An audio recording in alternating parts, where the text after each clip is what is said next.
piece of marriage advice people hear that you cringe at? All right, I'm ready. Your spouse should be your best friend. Do you ever hear that one? Yeah. Uh-huh. Okay, so I love my husband very much. And actually, this one I don't think about with my husband as much. My husband is also a therapist, and he is an incredible communicator in a lot of ways, although you might think that based on the stories I've told. But I have a lot of clients come in and they tell me that their spouse is not able to connect on an emotional level with them. And it's been really frustrating. And they wonder, oh, maybe this marriage is just not going to work out. And I hear these stories all the time. I sympathize, I do empathize, but my husband being such a good communicator, I don't get that part as much. But the part that I do understand is it's okay if your husband isn't everything to you in all of those realms.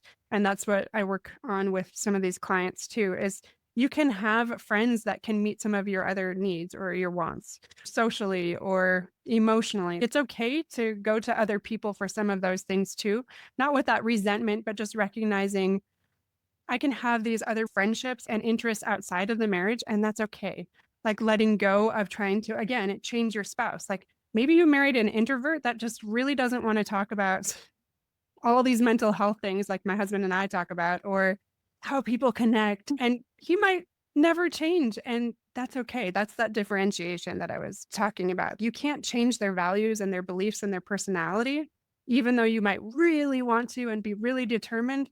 It's not going to go anywhere positive or productive. That makes sense. And I think Dr. Esther Perel said it this way: more than any other period in history than today, we demand more out of our marriages.